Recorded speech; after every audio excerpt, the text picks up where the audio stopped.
Hey guys, this is Pallavi and a warm welcome to all of you on this YouTube channel. If you want to watch related content on the NTT syllabus, then please subscribe to our channel and press the bell icon for more latest update. दोस्तों, आज की इस video में हम सभी चर्चा करेंगे एक मोस्ट इम्पॉर्टेंट टॉपिक जो कि है वंशानुक्रम।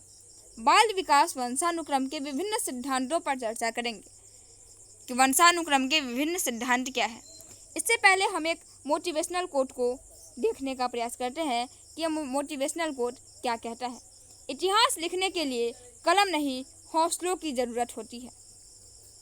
तो दोस्तों, ये बिल्कुल फैक्ट है कि यदि आपको इतिहास लिखना है तो इसके लिए आपको कलम की नहीं बल्कि हौसलों की ज़रूरत होगी।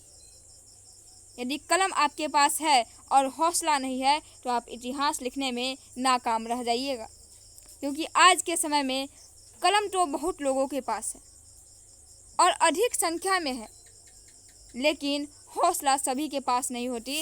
इसीलिए सभी लोग इतिहास लिख पाने में सफल नहीं होते हैं। इतिहास लिखने के लिए कलम की नहीं बल्कि हौसलों की ज़रूरत होती है। तो चलिए दोस्तों, आज के सेशन को हम सभी शुरू करते हैं एक मोस्ट इम्पॉर्टेंट क्वेश्चन के साथ, जो कि कुछ इस प्रकार है।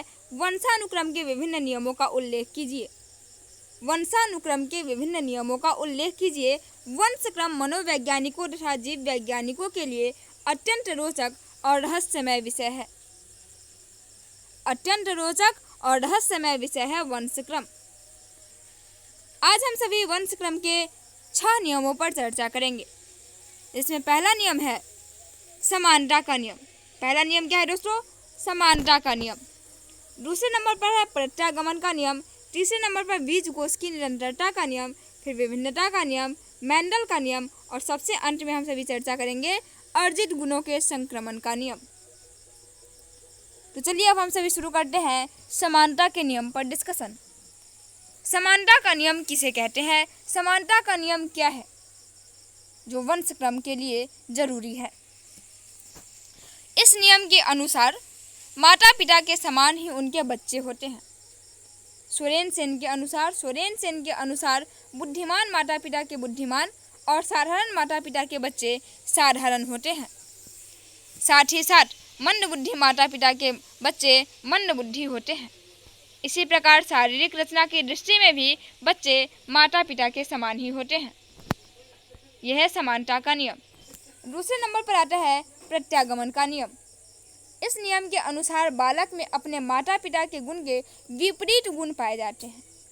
जैसे कि यदि माता पिता बहुत बुद्धिमान है तो बच्चे मंदबुद्धि होंगे। यदि माता पिता मंदबुद्धि हैं तो बच्चे बुद्धिमान होंगे।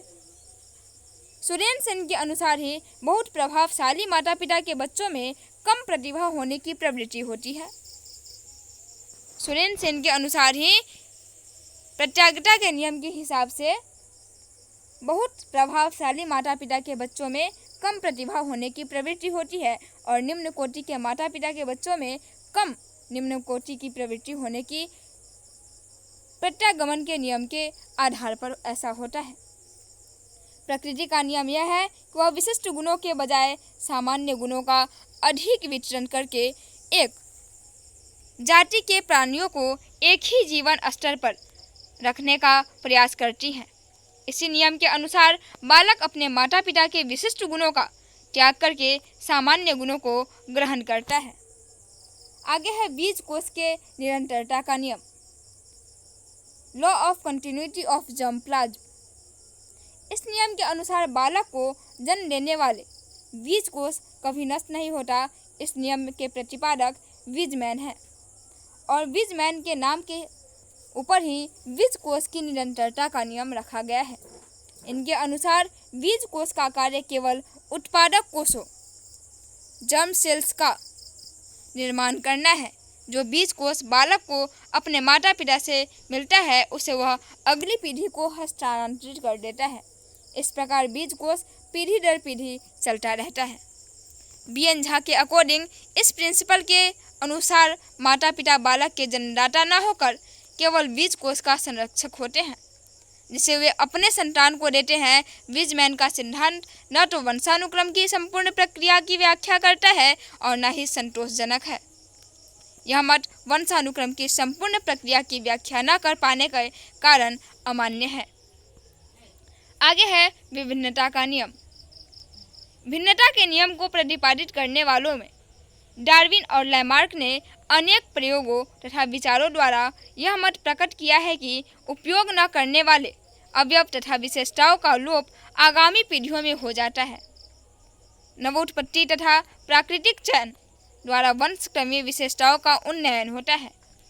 सोरेनसन के अनुसार इस विभिन्नता के कारण माता पिता के उत्पादक कोषों की विशेषता यह है कि उत्पादक कोषों में अनेक पैट्रिक होते हैं जो कि विभिन्न प्रकार के संयुक्त होकर एक दूसरे के बच्चों का निर्माण करते हैं। 5वें नंबर पर है मेंडल का नियम, जो कि हर एग्जाम के दृष्टिकोण से एक मोस्ट इम्पॉर्टेंट क्वेश्चन है। मेंडल का नियम क्या है? इस नियम के अनुसार वर्ण संकर प्राणी या वस्तुएं अपने मौलिक या सामान्य रूप की ओर अग्रसर होती हैं। इस नियम को मुख्य रूप से हम चेकोस्लोवाकिया के मेंडल नामक पादरी ने प्रतिपादित किया था। उसने अपने गिरजे के बगीचे में बड़ी और छोटी मटर, जो मटर का दाना होता है, मटरें बराबर संख्या में मिला करके बोई।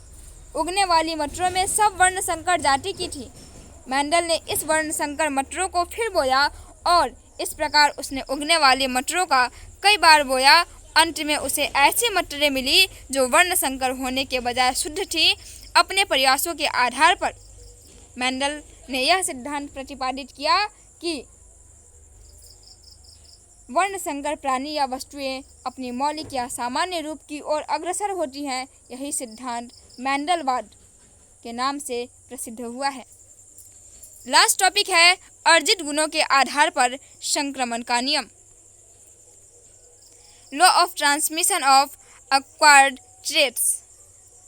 इस नियम के अनुसार माता पिता द्वारा अपने जीवन काल में अर्जित किए जाने वाले गुण उनकी संतान को प्राप्त नहीं होते हैं। इस नियम के अनुसार लैमार्क ने लिखा है कि व्यक्तियों द्वारा अपने जीवन में जो कुछ भी अर्जित किया जाता है वह उसके द्वारा उत्पन्न किए जाने वाले व्यक्तियों के संक्रमित किया जाता है।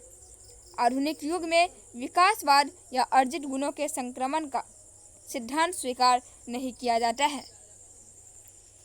तो दोस्तों, कुछ इस प्रकार से हमारा आज का यह सेशन समाप्त होता है।